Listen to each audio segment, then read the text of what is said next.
Did you hear it? Listen closely. That laughter, that's it. The soundtrack to your destruction. The background music to your breakdown. How sweet it was for them, wasn't it? How entertaining to see you on the ground. To watch your efforts turn to dust. To see your tears. Oh, the tears.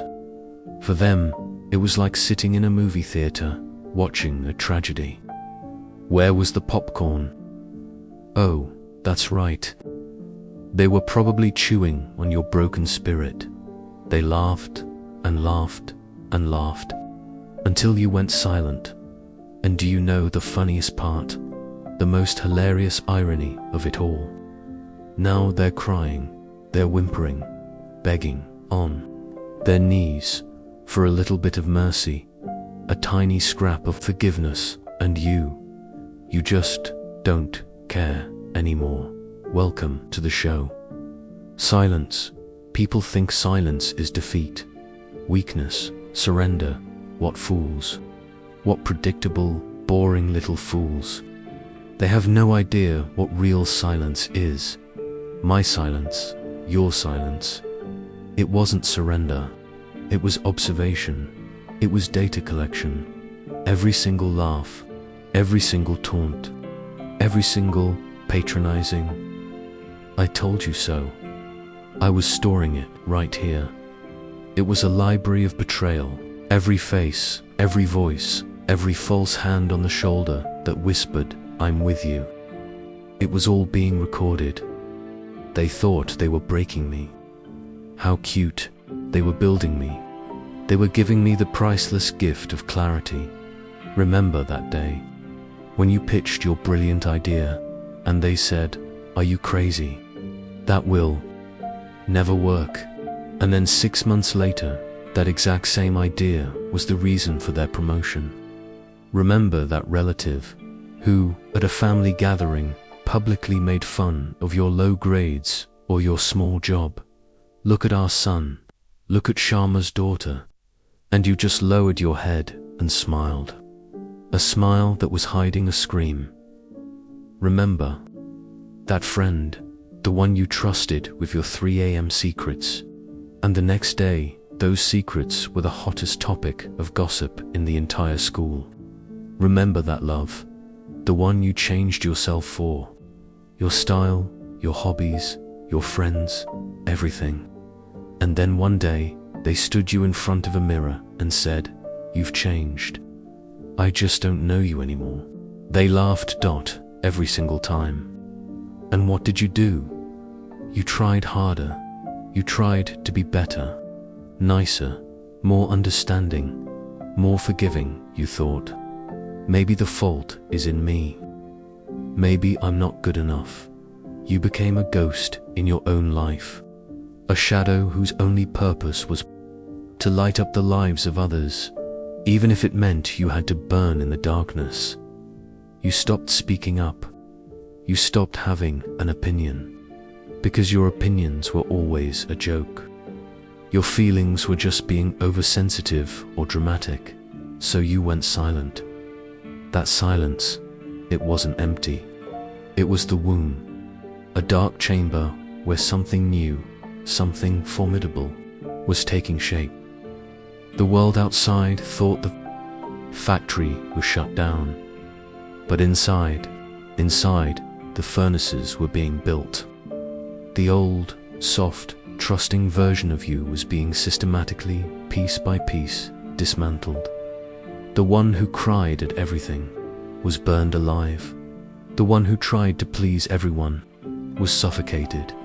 The one who apologized when it wasn't there. Fault had their tongue cut out. This wasn't suicide, oh no. This was an upgrade, a shedding of skin.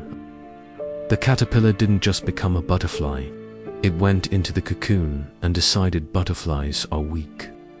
It decided to become a dragon. And then, one day, the switch flipped. Maybe it was the last straw, the final betrayal that pushed you over the edge. Or maybe you just got tired of playing a game that was always rigged against you, the game of society. They tell you, be nice. Why? So they can take advantage of you. They tell you, forgive and forget. Why? So they can repeat the same mistakes over and over without consequence. They tell you, money isn't everything. This is usually said by people who have a lot of it. They tell you, be yourself. And the moment you are, they call you weird, arrogant, strange. That was the moment of revelation. The eureka moment of a madman. The rules are a lie. Society is a circus, and the clowns are running the show. And me. I was done being a member of the audience. I decided to become the ringmaster. And what's the first thing a ringmaster needs? Control. Control over the one thing they can truly own. Themselves. So that furnace being built on the inside. A fire was lit. A slow, quiet, dark fire. A black flame, you know this flame. It doesn't scream for attention. It doesn't burn bright and yellow for everyone to see. No, this is a blue-black fire that burns at the very core of your soul. It burns hotter than any other flame. It doesn't consume you, it forges you. It burns away the need for their validation. It burns away the fear of being alone. It burns away the stupid, naive hope that people will just be good. And what's left? Purity. Absolute, terrifying, beautiful purity. The real you, the one who doesn't need their applause. The one who operates on a completely different frequency. Suddenly, their insults became white noise. Their opinions became irrelevant. Their very existence became a background detail. You started focusing on yourself, your work, your goals, your peace. All that energy you used to waste trying to please them, you started investing it in yourself. You started building your empire in silence, brick by painful brick. While they were busy laughing, you were busy building. They didn't notice at first.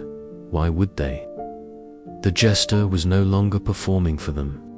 Oh, he must be depressed, they whispered. He's developed such an attitude, they judged. They loved your silence because they mistook it for your defeat. Oh, the sweet, delicious irony. Your silence wasn't your defeat. It was you reloading the gun. And then, the tables turned. As they always do. It's just gravity, you know. What goes up must eventually come down. Your empire was built. Success, power, peace, self-respect. Whatever it was you were building, it was complete. Now you shine. Not for them, for yourself. But your light is so bright, it blinds them. And now they need you.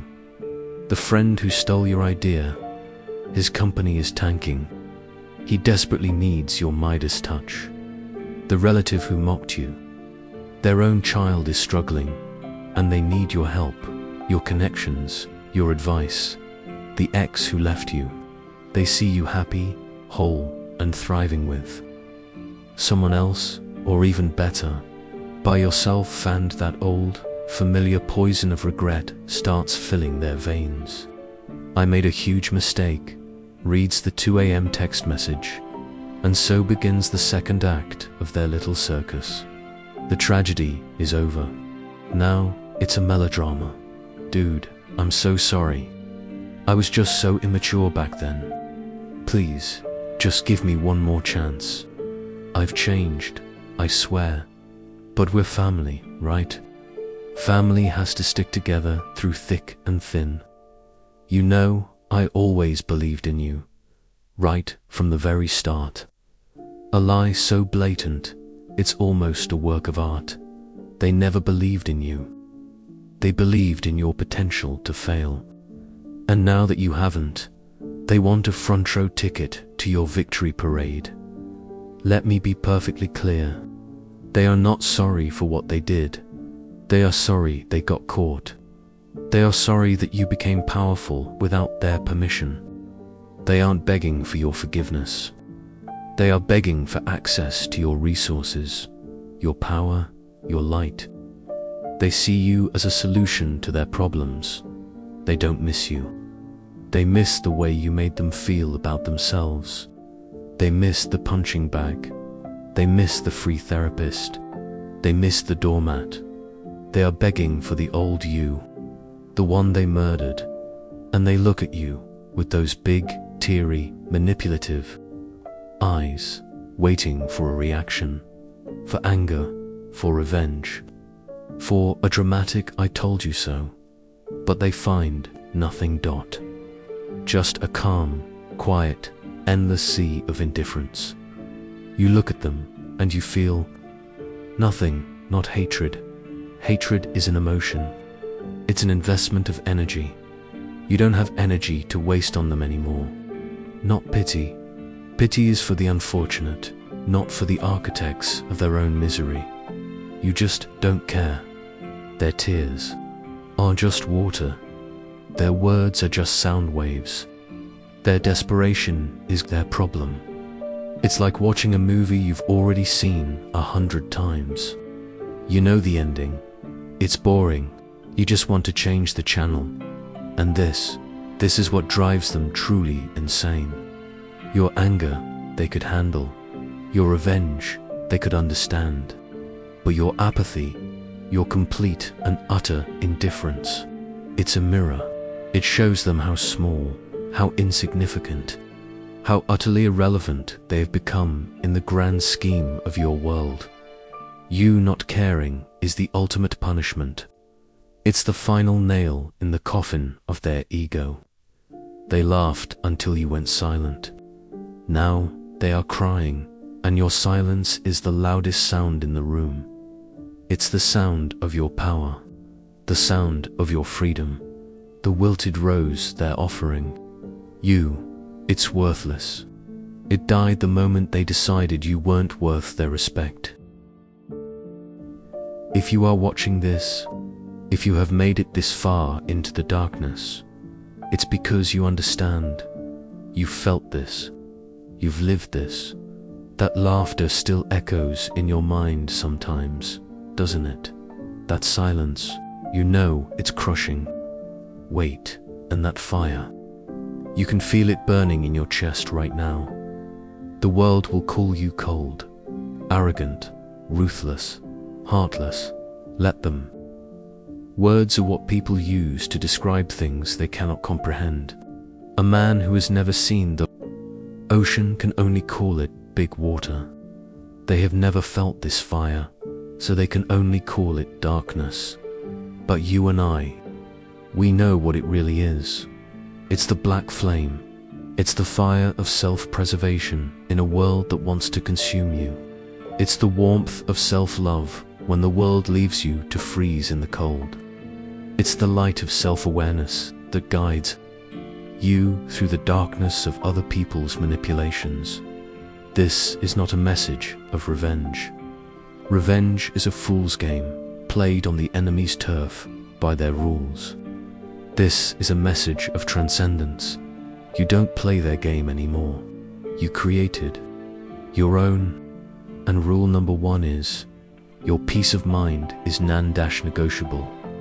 So let them beg. Let them cry.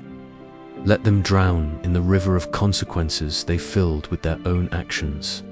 You are not their lifeguard.